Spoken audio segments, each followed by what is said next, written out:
தேவனுடைய நாமத்திற்கு மகிமை உண்டாகட்டும்.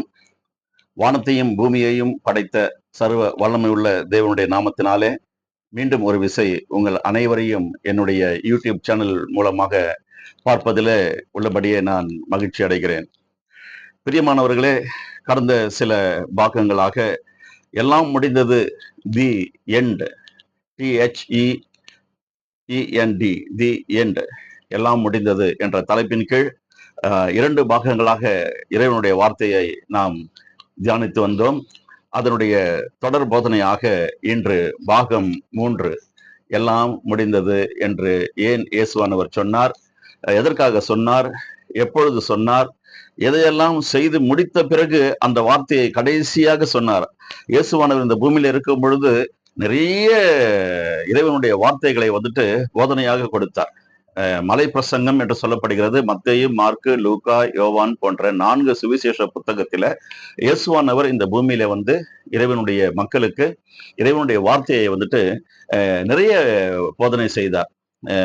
அதுல பாத்தீங்கன்னா முடிந்தது என்று ஒரு இடத்துல கூட வரலைங்க. அவர் எதற்காக வந்தாரோ அதையெல்லாம் செய்து கொண்டிருக்கிறார். 3½ ஆண்டுகள் இறைவனுடைய ஊழியத்தை செய்ய ஆரம்பித்து இந்த பூமியிலே பல இடங்களிலே சென்று நன்மை செய்கிறவராக சுற்றித் திரிந்தார். அவருடைய குணாதிசயமே பாத்தீங்கன்னா, எனக்கு அதுதான் இயேசுவானவரை எனக்கு ரொம்ப பிடிக்கும். இன்னைக்கு நன்மை செய்யறவங்க இந்த பூமியில எத்தனை பேர் இருக்கிறாங்க? தீமை செய்யறவங்க தெருவுக்கு பதுங்கி இருக்கிறாங்க, ஊருக்கு ஊருக்கு பதுங்கி இருக்கிறாங்க. ஒவ்வொரு தேசத்திலும், ஒரு தேசத்துல இந்த இடத்துல திருடுறோம் சொன்னா இன்னொரு மாநிலத்துல இருந்து இங்க திருடிட்டு போறாங்க. இன்னொரு தேசத்துல இருந்து சீக்கிரட்டா ஆபீஸ்ல உட்கார்ந்துகிட்டு பலவிதமான சாப்ட்வேர்ல மால்வேர் என்று சொல்லப்படுகிற பலவிதமான டெக்னாலஜியை கையில வச்சுக்கிட்டு பயங்கரமா திருடுறாங்க. நன்மை என்பது இந்த இடத்துல, இந்த பூமியில நீங்களும் நானும் பெற்றுக்கொள்ள முடியாத ஒன்றாகி விட்டதுங்க. அப்படி இருக்கிற பட்சத்துல நன்மை செய்கிறவராக சுற்றி திரிந்தவர் இன்று இம்மானுவேல் என்னும் நாமத்தில நம்மோடு கூட இருக்கிறார். இதுதாங்க எனக்கு மிக மிக மிக, யாரு என்னோட கூட இருப்பார், யார் எனக்கு உதவி செய்வார், யார் எனக்கு நன்மையான வழிகளை போதிப்பார், காண்பிப்பார் என்று ஏங்கிக் கொண்டிருந்த எனக்கு இதோ ஒரு நற்செய்தி உங்களுக்கு அறிவிக்கப்படுகிறது என்று தேவ தூதர்கள் மூலமாக அந்த நாளில மேய்ப்பர்களிடத்திலே வந்த அந்த நற்செய்தி இருக்குது பாத்தீங்களா. 2025 years ago this beautiful message cometh down from heavenly kingdom. இதை கேட்ட நாளில இருந்து, இதை தெரிந்து கொள்ளப்பட்ட அந்த நாளிலிருந்து எனக்குள்ள ஒரு பயங்கரமான ஒரு உத்வேகம், ஒரு புத்துணர்ச்சி, ஒரு நம்பிக்கை, விசுவாசம் எல்லாமே மாற்றப்பட்டு விட்டதுங்க. இவ்வளவு நாள் நம்ம உலக பிரகாரமான செய்திகளை கேட்டிருந்தோம். இப்பொழுது இறைவனுடைய பெரிதான கிருபையிலே பரலோகத்தின் செய்திகளை, சொர்க்கத்தின் செய்தியை இறைவனுடைய பெரிதான தயவில, இரக்கத்தில, கிருபையில கிடைக்கும்படியாக 2025 ஆண்டுகளுக்கு முன்பாக நம்ம எல்லாருக்கும் கிடைச்சதுங்க. எதற்காக நான் அதை நம்ம உதாசீனப்படுத்தணும் சொல்லுங்க பார்ப்போம். எதற்காக உதாசீனப்படுத்தணும்? நீங்களும் நானும் நல்லா இருக்கணுன்றதுக்காக இருப்பதற்காக தானே இறைவன் தன்னுடைய ஒரே பேரான குமாரனை இந்த பூமிக்கு அனுப்பி தந்தார். இவ்வளவா இந்த பூமியை, உலகத்தை நேசித்தார் என்று பார்க்கிறோமே.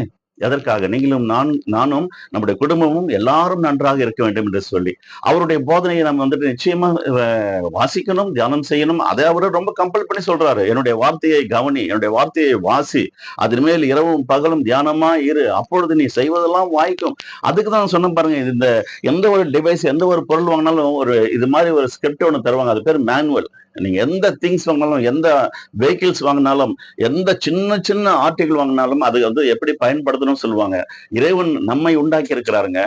நம்மளுக்கு சரீரம் உண்டு, உள்ளே ஒரு ஆத்மா உண்டு, ஆவி உண்டு. இந்த 3ம் சேர்ந்ததுதான் மனுஷி என்று அழைக்கப்படுகிறோம். இது மாதிரி ஸ்கிரிப்ட் இறைவன் பல 1000 பக்கங்களை கொண்ட பரிசுத்த வேதாகமம் என்று நம்முடைய கையில கொடுக்கப்பட்டிருக்கிறதுங்க. ஆதியாகமம் முதல் வெளிப்படுத்தின விசேஷம் வரைக்கும் மொத்தம் 66 புத்தகங்கள் உண்டு. இந்த 66 புத்தகங்களையும் நீங்களும் நானும் கவனமாய் வாசிப்போம், அதன் மேல் பிரியமாய் இருந்து இரவும் பகலும் அதை தியானம் செய்வோம் என்று சொன்னால் இறைவன் நம்மோடு கூட நேரடியா பேசுகிறது போலவே இருக்குங்க. 1 to 1 பேசுகிறது போலவே இருக்கும். உங்களுக்குள்ள எந்த பயமும் இருக்காது, திகிலும் இருக்காது, எந்த விதமான எதிர்காலத்தை குறித்ததான ஒரு குழப்பம் இருக்காது. சந்தோஷமா வாழலாங்க. பிறந்தது முதல் இறக்கிற வரைக்கும் ஒவ்வொரு காலகட்டத்திலும் நாம் நம்ம பருவம் அடைய அடைய அடைய இறைவனுடைய வார்த்தையில் நமக்கு எவ்வளவு கை கொடுக்கக்கூடியதாக இருக்கிறது. இப்படிதான் நாம் வாழ வேண்டும், இப்படிதான் நாம் முன்னேற வேண்டும், இப்படிதான் பேச வேண்டும், இப்படிதான் நடக்க வேண்டும். 10 கட்டளைகள் கொடுத்தாருங்களே. அந்த 10 கட்டளைகளையும் ஒவ்வொரு மனுஷனும், நானும் சரி நீங்களும் சரி, 10 கட்டளைகளையும் அந்த இறைவனுடைய அந்த அந்த கற்பனைகளை நீங்களும் நானும் கைக்கொள்வோம் என்று சொன்னால், இந்த முழு உலகமும் எப்படி தெரியுமா இருக்குங்க? இன்னொரு பரலோகமா இங்க இருக்குங்க. இது இன்னொரு பரலோகமா இருந்தது ஒரு காலத்துல. ஆதியிலே ஏதேன் தோட்டத்தை தேவன் உருவாக்கி ஆதாமுக்கும், ஏவாளுக்கும் அந்த அந்த முதல் குடும்பத்திற்கு குடுத்தார் பார்த்தீங்களா? அது சொர்க்கபுரியா இருந்தது அந்த ஏதேன் தோட்டம். ஆனால் காலத்தினுடைய சூழ்நிலை, இறைவனுக்கு எதிராளியாகிய பிசாசானவன் என்று சொல்லுகிற அந்த விழுந்து போன தேவ தூதன், அவன் செய்த அக்கிரமத்து நிமித்தம், மேட்டிமை நிமித்தம் தன்னுடைய இருதயத்துல மேட்டிமை கொண்டானாம். இறைவனுக்கு மேலாக என்னுடைய சிங்காசனத்தை அமைப்பேன் என்று சொல்லி. அதுவெல்லாம் நீங்கள் பைபிள் வாங்கி படிக்கும் பொழுது உங்களுக்கு அதுல இருக்கிற எல்லா காரியங்களும் புரியும். அதனுடைய பிரச்சனை தான் மனுஷன் கீழ்ப்படியாமல் போனது நிமித்தம் பாவம் வந்தது. அந்த பாவத்து நிமித்தம் சாபம் வந்தது. அந்த சாபத்து நிமித்தம் மரணம் வந்தது. பாவம் செய்கிற ஆத்துமா சாகவே சாகும் என்று வேதம் சொல்லுகிறதுங்க. அவன் ஒவ்வொரு முறையும் பாவம் செய்யும் பொழுது இறைவன் அந்த காலத்துல பலியை வந்துட்டு செலுத்தும்படியாக கட்டளையிட்டார். ஏன் பலியை செலுத்தும்படியாக கட்டளையிட்டார் என்று பார்த்தால், பலியிடும் பொழுதெல்லாம் நான் செய்த தவறுக்கு, நான் செய்த பாவத்திற்கு, நான் செய்த மீறுதலுக்கு, இந்த பாவமே அறியாத இந்த மிருகம், ஒரு ஆடு, ஒரு மாடு, ஒரு ஒட்டகம், ஒரு புறா, பலவிதமான மிருக ஜீவராசிகள் அவரவர்களுடைய சக்திக்கு ஏற்றபடி அவர் என்ன செய்வாங்க? தேவாலயத்திற்கு வந்து பலியை செலுத்துவார்கள். அப்பொழுது அந்த பாவமே அறியாத அந்த அந்த அ விலங்கு ரத்தம் சிந்தி அது தன்னுடைய ஜீவனை கொடுக்கிறதை பார்க்கும் பொழுது, எனக்காக தானே எனக்கு பதிலாளாக இந்த வாயில்லா இந்த மிருகம் தன்னுடைய ஜீவனை கொடுத்திருக்கிறது, ரத்தத்தை சிந்தியிருக்கிறது என்று பார்த்து மனம் திரும்புவதற்காக இறைவன் வந்துட்டு அந்த காலத்துல அப்படிப்பட்ட ஒரு சடங்காச்சாரத்தை வைத்திருந்தார். இது வந்துட்டு பின்னாடி வரப்போகிற அவருடைய ஒரே பேரான குமாரனை கல்வாரி சிலுவையில அவரை ஆணிகளால் கடவப்பட்டு, முள்கிரீடங்களால் சூட்டப்பட்டு, விழாவிலே வந்துட்டு ஈட்டினால் குத்தப்பட்டு, ரோம போர்ச்சேவகர்களால் எத்தனையோ விதமான சவுக்கடிகளை அவருக்கு எல்லா உடம்பிலும் ஒரு பகுதியும் விட்டு வைக்காமல் அவரை சாட்டையினால் அடிக்கப்பட்டு, தன்னுடைய 6.5 லிட்டர் 6.5 லிட்டர் பியூர் இன்னசென்ட் பிளட்ட வந்துட்டு இந்த கல்வாரி சிலுவையில வந்து ஊற்றினாருங்க. எதற்காக தான் பாவத்து நிமித்தம் இந்த பூமியில சாபம் எப்படி வந்ததோ, ஒரு மனுஷன் ஒரு மனுஷன் கீழ்ப்படியாமல் போனது நிமித்தம் எப்படி இந்த பூமி முழுவதுக்கும் சாபம் வந்ததோ, அதே போல ஒருவருடைய கீழ்ப்படிதல் நிமித்தம் இந்த முழு உலகத்திற்கும் ஆசீர்வாதம் வந்ததாங்க. அதற்காக தான் இந்த இயேசுவானவரை நாங்கள் தூக்கி பிடிக்கிறோம். அவர் நோக்கி பார்க்கிற முகங்கள் வெட்கப்பட்டு போகவே போகாதுங்க. சிங்கக்குட்டிகள் கூட சில நேரங்களில அது காட்டுக்கு ராஜாவாக இருந்தாலும் சில நேரங்களில வேட்டையாடுவதில தோல்வி அடைகிறது. அதனால் சில நேரங்களிலே பட்டினி கிடக்க வாய்ப்பு ஏற்படலாம். ஆனால் இவரை நோக்கி பார்க்கிற முகங்கள் ஒரு நாளும் வெட்கப்பட்டு போனதில்லை. மாறாக பிரகாசம் அடைகிறதாங்க. படகோட்டியின் கதைய தயவு செய்து ஞாபகம் வச்சுக் கொள்ளுங்க. என்னதான் உலக அறிவு அந்த மனுஷனுக்கு அந்த வியாபாரிக்கு இருந்தாலும், சாதாரண படகோட்டிக்கு இருந்த அந்த நீச்சல் அனுபவம் இல்லாமல் போனதுனால, அந்த பெரும் வெள்ளம் வரும்பொழுது அந்த வியாபாரி கோட்டீஸ்வரர் அந்த ஆற்றிலே அடித்து செல்லப்பட்டார், மரித்து போனார். எதை தெரிந்து கொள்ள வேண்டுமோ அதை தெரிந்து கொள்ளாமல் இந்த உலகம் பின்வாங்கிக் கொண்டே இருக்கிறது. யாரை அறிய வேண்டுமோ அவரை அறியாதது நிமித்தம் இந்த உலகம் இன்னும் சாபத்திற்குள்ளே, வருத்தத்திற்குள்ளே, சஞ்சலத்திற்குள்ளே இருக்கிறதுங்க. இறைவனுடைய எதிர்பார்ப்பெல்லாம் ஒரு வெரி வெரி சிம்பிள்ங்க. அவர் நம்மகிட்ட இருந்து என்ன எதிர்பார்க்கிறார்? மாடி கோபுரத்தை எதிர்பார்க்கிறாரா? பொன், வெள்ளி எல்லாம் அவரு கேட்கிறாரா? பணம், காசு கேட்கிறாரா? ஒண்ணுமே கேட்கலையே. உன்னுடைய இருதயத்தை எனக்கு தா. அந்த இருதயத்துல என்னுடைய வார்த்தையை நிரப்பி நிரப்பி வைக்கிறேன். உன் செவியை எனக்கு சாய். நான் பேசுகிறதை கேள். உனக்கு ஒரு பெரிய புத்தகத்தை கொடுத்திருக்கிறேனே. ஹோலி பைபிள் என்று சொல்லப்படுகிற உன்னுடைய சரீரம் எப்படி இயங்க வேண்டும்? உன்னுடைய ஆத்துமா எப்படி இயங்க வேண்டும்? உன்னுடைய ஆவி எப்படி இயங்க வேண்டும்? நீ எப்படி வர வர வளர வேண்டும்? இடம் கொண்டு பெருக வேண்டும்? நம்மை குறித்ததான பெரிய திட்டங்களை, தரிசனங்களை, சொப்பனத்தை நம்மை படைத்த இறைவன் வைத்திருக்கிறாருங்க. இது ரொம்ப பேருக்கு தெரியறதில்ல பாருங்க. அதனாலதான் இறைவனை நோக்கி பார்ப்பதற்கு பதிலாக உலகத்தில் இருக்கிற பெரிய பெரிய விஐபிஸ், மினிஸ்டர்ஸ், எம்எல்ஏஸ், எம்பிஸ் இப்படிப்பட்ட ஆளுங்க பின்னாடி போறாங்க, ரெக்கமெண்டேஷன் கேட்கறாங்க. பிச்சை எடுக்கவே தேவையில்லைங்க. இறைவனை நோக்கி பாருங்களேன். எவ்வளவு ஒரு வரலாறு. நமக்கு முன்பாக இந்த பூமியில பிறந்து பல ஆயிரம் ஆண்டுகளாக வாழ்ந்த எல்லா பரிசுத்தவான்களும், நீதிமான்களும் எவ்வளவு ஒரு அழகா வாழ்ந்து முடிச்சிருக்கிறாங்க. மோசே அந்த காலத்துல இந்த நம்ம இயேசுவானவர் தான் இந்த உலக ரட்சகர் என்று சொல்லப்படுகிறது. ஆனால் உலக ரட்சகர் வருவதற்கு முன்பாக குட்டி குட்டி ரட்சகர்களாக பல ரட்சகர்களை இறைவன் இந்த பூமிக்கு அனுப்பி தந்தாருங்க. அதுல எனக்கு ரொம்ப பிடிச்சவர் வந்துட்டு மோசஸ். உருதுல சொல்லுவாங்க மூசா அலைஹிஸ்ஸலாம்னு சொல்லுவாங்க. என்னுடைய பெயர் மூசா, மோசஸ். இந்த மோசஸ் பெயரை நான் எடுத்துக்கொண்டு அந்த கேரக்டர் ரொம்ப பிடிக்கும்ன்றதுனால என்னுடைய பெயர் பழைய பெயரோடு கூட பழனி என்ற பழைய பெயரோடு கூட மோசஸ் என்று சேர்த்துக் கொண்டேன், கோர்த்துக் கொண்டேன். அவர் ஒரு குட்டி ரட்சகரா நான் இந்த வேதத்துல பார்க்கிறேன். எகிப்து தேசத்துல தன்னுடைய ஜனங்கள் வந்துட்டு அவஸ்தைப்படுறாங்க, கூக்குரலிடுறாங்க. அவர்களுடைய அழுகை சத்தம், புலம்பல் சத்தம் தேவனுடைய சந்நிதியில வந்து எட்டிற்று என்று யெகோவா தேவன் சொல்லுகிறார். அப்பொழுது மோசேயை தெரிந்து கொண்டு, ஆரோனை தெரிந்து கொண்டு, அவர்களை ஒரு குட்டி ரட்சகர்களாக எகிப்து ராஜா, அந்த பொல்லாத அந்த ராஜாவுக்கு முன்பாக தைரியமாய் போய் நிற்கும்படியாக சொல்லுகிறார். எங்கிருந்து வருகிறீர்கள் நீங்கள் என்று அந்த பொல்லாத ராஜா, எகிப்து ராஜா கேட்கும் பொழுது பார்வோன், இவர்கள் சொல்லுகிறார்கள், நாங்கள் ஜீவனுள்ள தேவனுடைய சன்னிதானத்திலிருந்து வருகிறோம். We are coming from very most high God என்று சொல்றாங்க. எப்படிப்பட்ட ஒரு தைரியம் பாருங்க. அவர்கள் இருவர் மூலமாக பல லட்சம் இஸ்ரவேல் ஜனங்களை எகிப்து தேசத்திலிருந்து வாக்குத்தத்தம் செய்யப்பட்ட கானான் தேசத்திற்கு கொண்டு வந்து இறைவன் சேர்க்கிறாருங்க. குட்டி ரட்சகரா நான் அவரை பார்க்கிறேன். அதற்கு பிறகு யாக்கோபுக்கு பிறந்த கடைசி பிள்ளைகளில 11வது மகனாக பிறந்த யோசேப்பு, அவரையும் ஒரு குட்டி ரட்சகராக நான் பார்க்கிறேன். அவர் மூலமாக தன்னுடைய தேசத்துல இருந்த அந்த எகிப்து தேசத்துல இருந்த மக்களுக்காக மட்டும் உணவு பஞ்சத்தின் போது உணவு கொடுத்தார்களே, காப்பாற்றவில்லைங்க. அந்த தேசத்தை சுற்றிலும் இருந்த பல தேசங்களில் இருந்து மக்கள் வந்து உணவு தேடி வந்தார்கள். அத்தனை பேருக்கும் அவர் ரட்சகராக, ஒரு குட்டி விமர்சகராக அவரையும் நான் பார்க்கிறேனுங்க. இப்படி அதே போல வந்து தாவீதை பார்க்கலாம். கோலியாத்து வந்துட்டு கோலியாத் என்கிற பெரிய ராட்சசன் இஸ்ரவேல் ஜனங்களை அழிக்கும்படியாக ஒவ்வொரு நாளும் கொக்கரித்துக் கொண்டு வருவான். இஸ்ரவேல் ஜனங்கள் அவர்களுடைய ராணுவங்கள், ராஜா சவுல் எல்லோருமே பயந்து நடுங்கினார்கள் என்று வேதத்துல வாசிக்கிறோம். அந்த இடத்துல குட்டி பையன் தாவீது கிட்டத்தட்ட ஒரு 16ல இருந்து 18 வயது நிரம்பிய ஒரு வாலிபன். இறைவனுடைய நாமத்தை நான் தரித்திருக்கிறேன். எங்களுடைய ஜனங்களை இவர்கள் நிந்திப்பதற்கு இவர்கள் எம்மாத்திரம் என்று சொல்லி எதிர்கொண்டு போய் அவனை வெட்டி சாய்த்தானுங்க. ஒரே ஒரு குழந்தைகளை வைத்து அவனுடைய நெற்றியில அடித்து அவனை சாகடித்தான் என்று பார்க்கிறோம். இஸ்ரவேல் ஜனங்களை காப்பாற்றினான். பெரிய மனுஷனாக தோன்றினார் தாவீது அவர்கள்.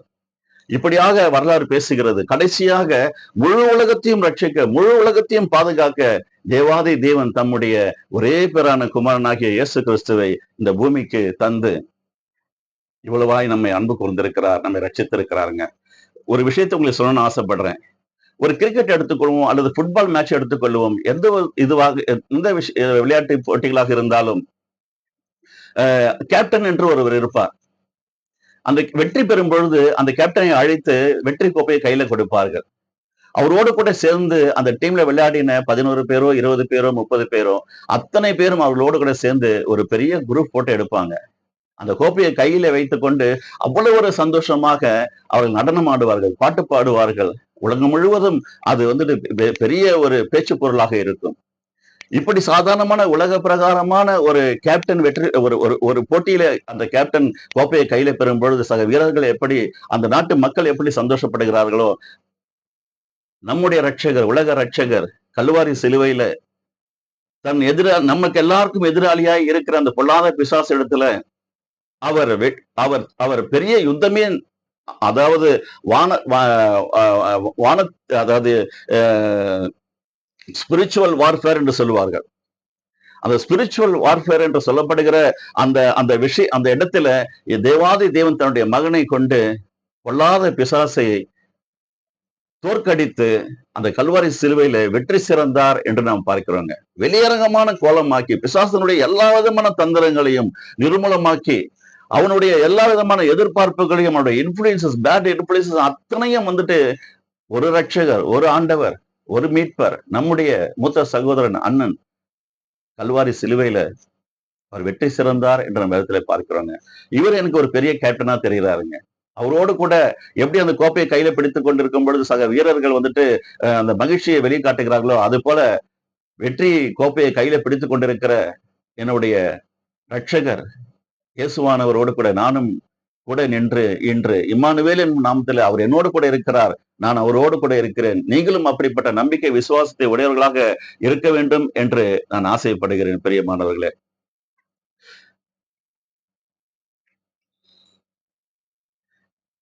எல்லாம் முடிந்தது என்று நாம் பார்க்கும் பொழுது ஒரு விஷயத்தை உங்களுக்கு சொல்ல வேண்டும் என்று ஆசைப்படுகிறேன். நாம் ஒரு விருந்துக்கு தயாராகி இருக்கிறோம். அந்த விருந்துக்கு ஒரு விருந்தை தயாரிக்க ஒரு சமையல் தயாரிப்பாளரை நாம் அழைத்திருக்கிறோம் என்று சொன்னால், நாம் கேட்கிற எல்லா விதமான உணவு பொருட்களை செய்து கொடுத்துவிட்டு, எல்லாம் செய்து முடித்து விட்டேன். நீங்கள் சாப்பிட்டு மகிழுங்கள். நான் சென்று வருகிறேன் என்று சொல்லுவார் அல்லவா? அதுபோல இயேசுவானவரை நான் பார்க்கிறேங்க. அந்த சமையல்காரர் எப்படி எல்லாவற்றையும் சமைத்து வைத்துவிட்டு, நீங்க சாப்பிட்டு மகிழுங்கள், நான் சென்று வருகிறேன் என்று சொல்லுகிறாரோ, அதே போல நமக்கு தேவையான தெய்வீக சந்தோஷம், தெய்வீக சுகம், தெய்வீக பாதுகாப்பு, வெற்றி வாழ்க்கை, தேவனுடைய சமாதானம், சந்தோஷம் எல்லாவற்றையும் பெற்று இந்த பூமியில ஒவ்வொரு நாளும், ஒவ்வொரு பகுதியிலும் நாம் நம்முடைய குடும்பம், இந்த உலகமே அப்படி வாழ வேண்டும் என்று சொல்லி ஆண்டவராகிய இயேசு கிறிஸ்து 2025 ஆண்டுகளுக்கு முன்பாக இந்த பூமிக்கு இறங்கி வந்தாருங்க. அந்த சமையல்காரன் செய்து வைத்து போன அந்த சமையல் பதார்த்தங்களை எல்லாம், அந்த உணவுப் பொருட்களை எல்லாம் சாப்பிடும் பொழுது, யார் சமைத்தது? மிகவும் நன்றாக இருக்கிறது, மிகவும் சுவையாக இருக்கிறது, யார் அவர் என்று மற்றவர்கள் தெரியாதவர்கள் விருந்துக்கு வந்து விருந்துக்கு நாம் அழைத்திருக்கிறோமே, நம்முடைய நண்பர்கள், நம்முடைய உறவினர்கள், அவர்கள் வந்து சாப்பிட்டு அவர்கள் சொல்லுகிற அந்த வார்த்தை இருக்கிறது பார்த்தீங்களா? So and so person game and prepared food என்று சொல்லுவோம். அது மாதிரி 2025 ஆண்டுகள் முன்பாக நீங்களும் நானும் பிறக்கவில்லை என்று சொன்னாலும், அவர் இந்த பூமியிலே வந்து அவதரித்தார் என்பதை யாராலும் மாற்ற முடியாதுங்க. மீண்டும் வரப்போகிறார். அவரை குத்தினவர்களும் அவரை காண்பார்கள் என்று சொல்லப்பட்டிருக்கிறதுங்க. பூமியில் இருக்கிற மக்கள் யாவரும், நாம் அனைவரும் அவர் தோன்றும் பொழுது இந்த பூமியில மிக சீக்கிரத்தில் அவர் வர இருக்கிறாருங்க. அவரை குத்தினவர்கள் காண்பார்கள், பூமியில் இருக்கிற கோத்திரத்தார் யாவரும் புலம்புவார்கள் என்று சொல்லப்படுகிறதுங்க. சொல்லப்பட்டிருக்கிறது வேதாகமத்துல. நம்முடைய முழங்கால்கள் யாவும் அவருக்கு முன்பாக முடங்கும் என்று சொல்லப்பட்டிருக்கிறது. நம்முடைய நாவுகள் யாவும் இயேசுவே ஆண்டவர் என்று அறிக்கை செய்யும் என்று சொல்லப்பட்டிருக்கிறதுங்க. ஆகவே இந்த காலத்துல இன்றைய ரட்சணிய நாள், இன்றைய நாம் ரட்சிப்பை பெற வேண்டிய நாள், இன்றைய தெய்வம் நமக்கு சகாயத்தை கொடுத்திருக்கிற நாளாக இருக்கிறதுங்க. இந்த சத்தியத்தை கேட்டுக்கொண்டிருக்கிற நீங்கள் யார் எந்த இடத்துல இருந்தாலும் தயவு செய்து ஆன்லைன்ல உங்களுடைய மொபைல் போன்ல Bible, Tamil, English, all languages holy Bible available with free of cost. ஆப்பை டவுன்லோட் பண்ணி பாருங்க. டைம் கிடைக்கும் போதெல்லாம் படிங்க. நான் அடிக்கடி சொல்றேன் பாத்தீங்களா, ஒரு சின்ன டிவைஸ் வாங்கினா கூட இப்படிப்பட்ட ஸ்கிரிப்ட் அதுல இருக்கும். Any vehicle, when you are purchasing your vehicle or any instruments, any articles for your own purpose, that manufacturer used to give this kind of a script book called manual. நம்ம கையில இருக்கிறது வந்துட்டு very big மேனுவலுங்க. நம்முடைய வாழ்க்கை சரித்திரத்தையே மாற்றி அமைக்கக்கூடிய மேனுவலுங்க. இறைவனுடைய thought படைத்தவருக்கு தானுங்க அந்த நம்மை குறித்ததான ஒரு கரிசனை இருக்கும். யாருக்குங்க இருக்கும்? நம்முடைய நண்பர்களுக்கு இருக்குமா, உறவினர்களுக்கு இருக்குமா, ஆட்சியாளர்களுக்கு இருக்குமா? நிறைய பாருங்க. நான் சொல்றதெல்லாம் உங்களுக்கு வேடிக்கையா இருக்குதா என்னன்னு தெரியல. சின்ன வயசுல இருந்து இது வரைக்கும் உங்களுக்கு யாருங்க உதவி செஞ்சிருக்காங்க? துரோகம் தான் நிறைய பேர் செஞ்சிருப்பாங்க. அவுட் ஆஃப் 100ல 1 or 2 friends or 1 or 2 neighbours or 1 or 2 very few. அது கூட பாத்தீங்கன்னா ஒரு 60 வருஷத்துக்கு முன்னாடியே அது எல்லாமே முடிஞ்சு போச்சு. கலிகாலம் சொல்றாங்க, கலியுகம் சொல்றாங்க. அதெல்லாம் தாண்டி இப்ப போயிட்டு இருக்கிறோம். இது எங்க போய் முடியும் தெரியல. எங்க பார்த்தாலும் குற்றம் அதன் பின்னணி இதுதான். நியூஸை திறந்து பாருங்க, அந்த கிரைம் ரிப்போர்ட் எல்லாம் பார்க்கும்போது தனி சேனல்ஸே வச்சுட்டாங்க. 24 hours into 365 days crime report கொடுக்குறதுன்னு தனி சேனல்ஸ் எல்லாம் இருக்குங்க. போலீஸ் திணறாங்க. கோர்ட்ல கேஸ் நிக்குது. எத்தனை கேஸுக்கு வந்து அவங்க முடிவு கட்ட முடியும்? எல்லாம் முடிந்தது என்று சொல்லுகிற நம்முடைய இறைவனை நோக்கி நாம் பார்க்கும் பொழுது, நம்முடைய ரட்சகரை நோக்கி பார்க்கும் பொழுது நம்முடைய வாழ்க்கையில முடிவு வருங்க. ஹோலி பைபிளை வாங்கி படிக்கும் பொழுதுதான் தெரியும் தேவன் நம்ம மேல எவ்வளவு அக்கறை வச்சிருக்கிறார், எவ்வளவு அன்பு வச்சிருக்கிறார், எவ்வளவு கரிசனை வைத்திருக்கிறார். நான் அடிக்கடி யோசிப்பேன், எதற்காக எங்கள் மேல நீங்க இவ்வளவோ ஒரு பாசத்தை வச்சிருக்கிறீங்க? நீங்க இருக்கிற இடம் என்ன? பரலோகம், சொர்க்கம். நாங்கள் இருக்கிறது நரகத்துல வாழ்கிறது போல வாழ்ந்து கொண்டிருக்கோம். எங்கள் மேல் எதற்கு உங்களுக்கு இவ்வளவு ஒரு அக்கறை, இவ்வளவு ஒரு அன்பு, இவ்வளவு ஒரு கரிசனை? யாருக்கும் இல்லாத அக்கறை இருக்கிறது என்று பார்க்கும் பொழுது, தாய் தகப்பன் கூட நம்ம உருவாக்குற அந்த நேரம் அவங்களுக்கு தெரியாதுங்க. இறைவன் சொல்லுகிறார், உன் தாயின் வயிற்றில் நீ கருவாக இருக்கும் பொழுது என்னுடைய கண்கள் உன்னை கண்டது சொல்றாருங்க. படிச்சு பாருங்க. என் பொன்னான கரம் உன்னை தாங்கினது என்று சொல்றாருங்க. சங்கீதக்காரன் சொல்லுகிறார் ஒரு இடத்துல, என்னுடைய எலும்புகள் எல்லாம் உருவேற்படும் நாட்களை நீர் அறிந்தீர் என்று சொல்லுகிறார். என்னை விட அதிகமாக பல ஆயிரம் மடங்கு தாவீது அவர்களுக்கு இறைவன் மேல அவ்வளவு ஒரு பாசம் இருந்ததுங்க. அவ்வளவு ஒரு நேசம் இருந்தது, அன்பு இருந்ததுங்க. 150 புத்தகமாக சங்கீதக்காரன் எழுதின சங்கீதம், 150 சங்கீதங்கள் இதே பரிசுத்த வேதாகமத்துல இருக்கிறதுங்க. மாற்று மார்க்கத்தார் கூட வாங்கி படிக்கலாங்க. அவருடைய மகன் சாலமோன் எழுதியிருக்கிற 31 நீதிமொழிகள் இதே பரிசுத்த வேதாகமத்துல இருக்குதுங்க. வாங்கி படிச்சு பாருங்க. ஞானம் வேணும்னா வாங்கி படிங்க.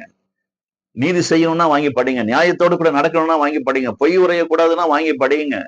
யாருக்கும் ஒரு கேடு சொல்லுவாங்க, நன்மை செய்ய உனக்கு தெரியலனா கூட தீமை செய்யாத இருன்னு சொல்லுவாங்க. இதெல்லாம் ரொம்ப ஈஸி பாருங்க. ஆனா பிறக்கும் போதே தீமை செய்யக்கூடிய குணாதிசயத்தோட கூட பிறக்காங்க. இறைவனுக்கு எல்லாமே தெரியுங்க. பழைய ஏற்பாட்டு புஸ்தகத்துல நோவா அவர்களிடத்துல இறைவன் பேசும்பொழுது, இனி என்னுடைய ஆவி மனுஷனுடைய ஆவியோடு கூட போராடுவதே இல்லைன்னு சொல்லிட்டாருங்க. ஒரு விசை இந்த உலகம் முழுவதும் அழிக்கப்பட்டதுங்க. நோவா, அவருடைய மனைவி, 3 ஆண் பிள்ளைகள், அவர்களுடைய 3 மருமகள்கள். அதாவது நோவா அவர்களுடைய ஃபேமிலி 8 பேர் மட்டும் எஸ்கேப் ஆனாங்க. அதுதான் நோவாவின் ஜல பிரளயத்துல நோவா அவர்கள் அந்த பெரிய பேழையில தப்பிக்கப்பட்டார் நம்முடைய இறைவனுடைய தயவுல. அன்று நம்முடைய தேவன் அவருக்கு ரட்சகராக இருந்தார். ஒரு குடும்பத்தை ரட்சித்தார். ஏன் இந்த உலகம் முழுவதையும் அவர் நிஷ்டூரம் பண்ணினார் என்று பார்த்தால், எங்க பார்த்தாலும் கேவலமான காரியங்கள். ஹோமோசெக்சுவல் என்று சொல்லப்படுகிறது அந்த காலத்திலேயே இருந்திருக்கிறதுங்க. தேவ தூதர்கள் வந்து பேச வந்தா அவங்களே கூட என்ன பண்றாங்க, எங்களோட கூட வாங்க, நாங்க உங்களோட கூட சேரணும். இப்படிப்பட்ட ஒரு கேவலமான புத்தியோட தான் பிறக்கும் பொழுதே பிறக்கிறாங்க. அதான் சங்கீதக்காரன் அழகா சொன்னார், நான் தாயின் வயிற்றில நான் கர்வமாக இருக்கும் பொழுது என் தாய் என்னை பாவத்தில் அவள் என்னை சுமந்தாள் என்று சொல்றாரு. She conceived me in her sinful womb. பாவ கர்ப்பத்துல என்னை சுமந்தாள். அவருக்கு தெரியுது பாருங்க. பாவிகளிலே நான் பிரதான பாவியா இருக்கிறேன் என்று செயின்ட் பால் சொல்றாருங்க. பரிசுத்த பவுல் அவர்கள் சொல்றாருங்க. பாவியிலே பிரதான பாவிதான். இதற்கெல்லாம் காரணம் என்னன்னு பாத்தீங்கன்னா, தேவனுக்கு எதிராக செயல்படுகிற பொல்லாத அந்த எதிரி, விழுந்து போன தேவ தூதன், அவன் செய்கிற காரியங்கள்,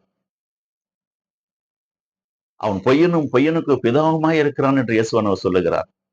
அவனுடைய முகத்திரை எல்லாத்தையும் கல்வாரி சிலுவையில அவன் நினைச்சிட்டு இருந்தான், இயேசுவானவரை வந்துட்டு சிலுவையில அரைஞ்சிட்டாங்க, அவருடைய வாழ்க்கை முடிஞ்சது, இதோட நம்முடைய ராஜ்யம் ஆரம்பமாகுதுன்னு சொல்லிட்டு, வானத்தையும் பூமியையும் படைத்த சர்வ வல்லமுள்ள தேவன் தன்னுடைய குமாரனுடைய அந்த கல்வாரி சிலுவையின் மூலமாக அதனுடைய பின்பகுதி, ஒரு காயினுக்கு எப்படி எந்த ஒரு காயின், எந்த ஒரு கரன்சிக்கும் 2 பகுதி இருக்கும், முன்பகுதி பின்பகுதி. முன்பகுதியில இறைவன் தன்னுடைய மகனை 100% அவர் மரணத்தின் முடிவு பரிந்தம் தம்மை தாம் கீழ்ப்படுத்தினார் என்று சொல்லப்பட்டிருக்கிறது. அவர் கீழ்ப்படிந்து தன்னுடைய ஜீவனை இறைவனுடைய கையில ஒப்புக் கொடுக்கிறார்.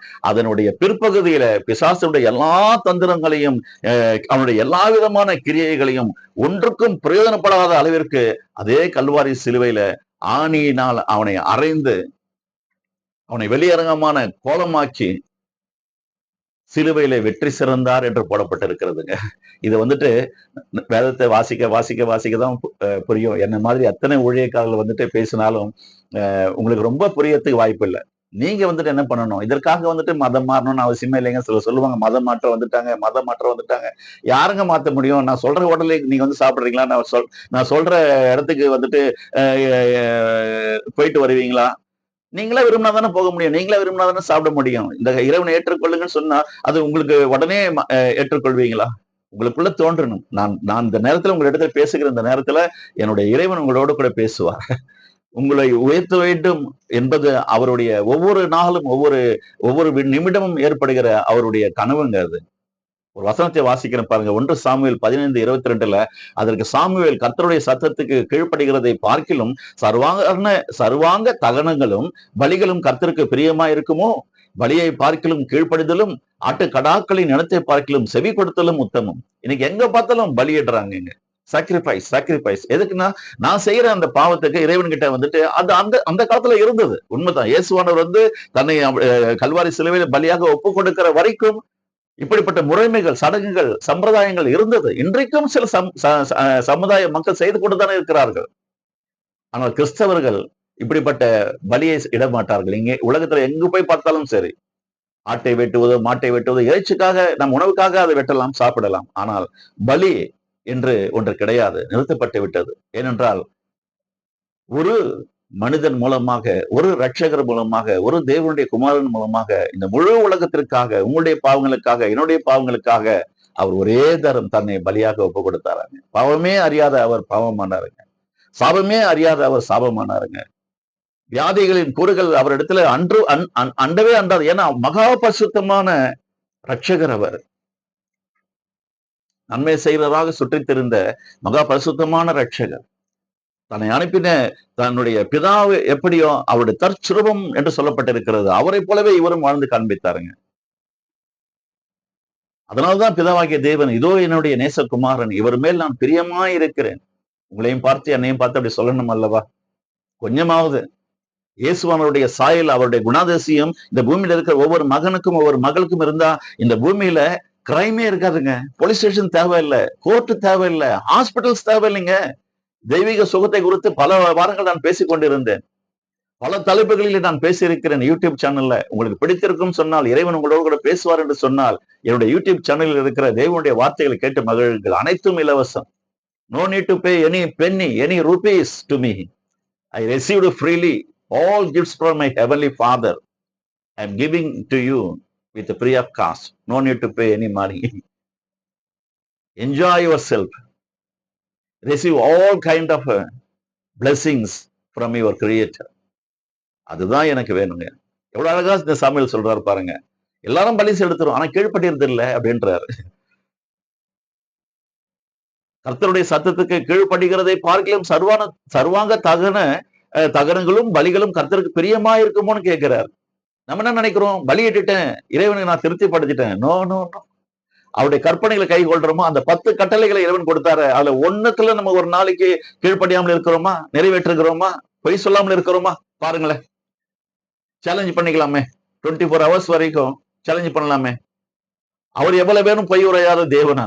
நீங்களும் நானும் பொய் உரையாமலே வாழப்படுகிறதா இந்த பூமியில, இந்த பொல்லாத உலகத்துல?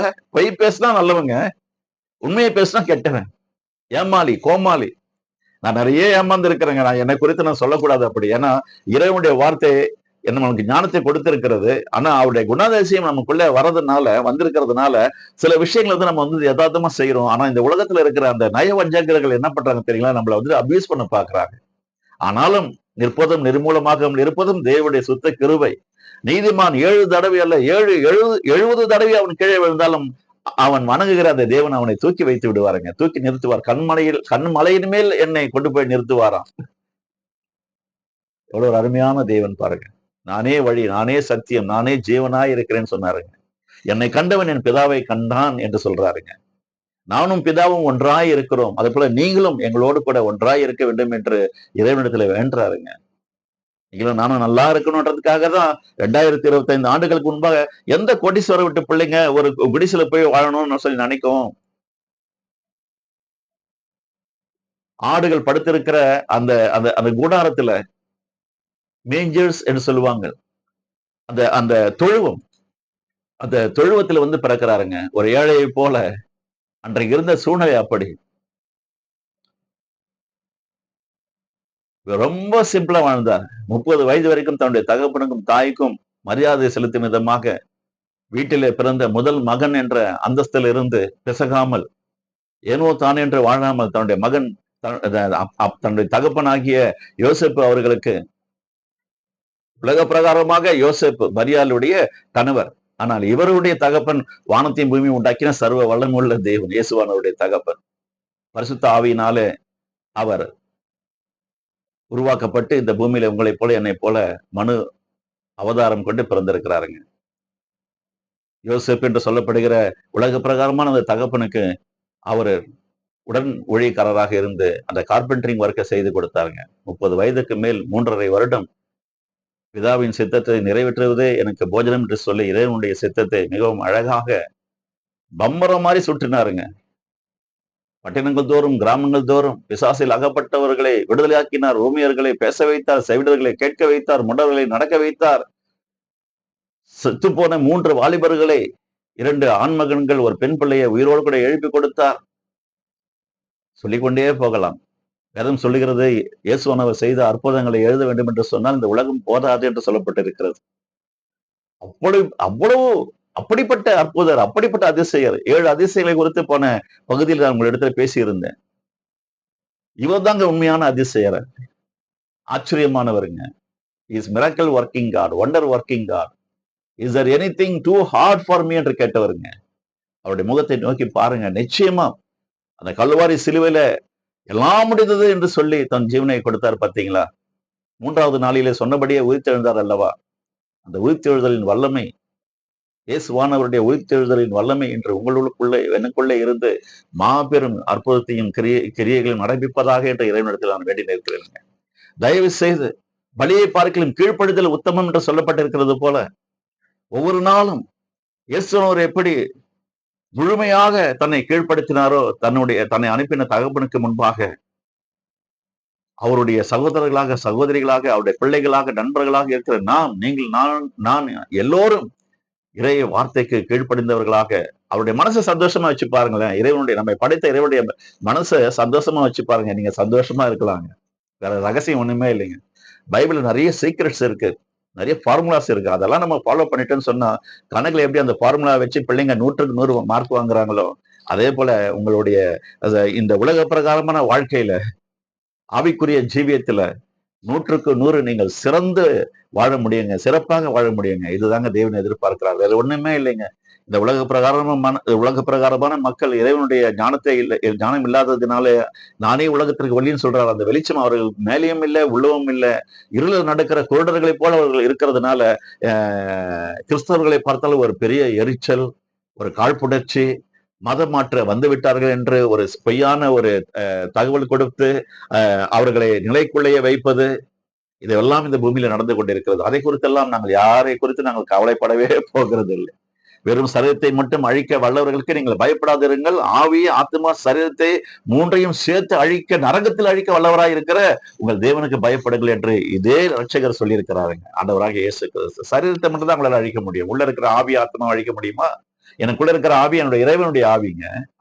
என்னுடைய ஆவியும் அவருடைய ஆவியும் ஒன்றாய் இருக்கிறது. உங்களுக்குள்ள இருக்கிற ஆவியும் அவருடைய ஆவியும் ஒன்றாய் இருக்கிறது. இந்த பொல்லாத மனிதர்கள் தேவனுடைய ஞானம், தேவனுடைய அறிவு இல்லாதபடினாலே அவர்கள் உங்களையும் என்னையும் கீற பார்க்கிறார்கள், எதிர்க்கிறார்கள், கொல்ல பார்க்கிறார்கள், வகை தேடுகிறார்கள். இந்த சரீரத்தில் இந்த உலகத்துல ஏற்பட்டிருக்கிற பல சரித்திரங்கள் எங்களுக்கு தெரியாமல் அல்லவே.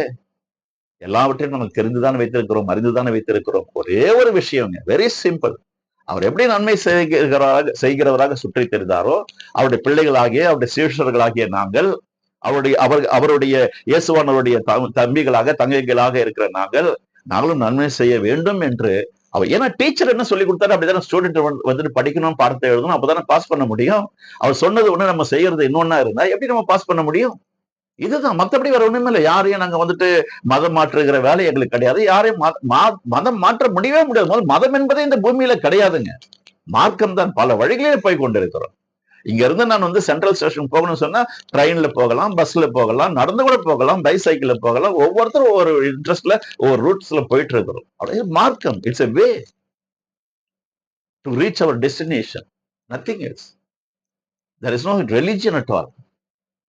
We all Christians. நாங்க கிறிஸ்தவர்களா இருக்கிறோம். எங்களுக்கு வந்து மதம் என்பதை நாங்க போதிக்கிறதே கிடையாது. We are following our brother Jesus Christ.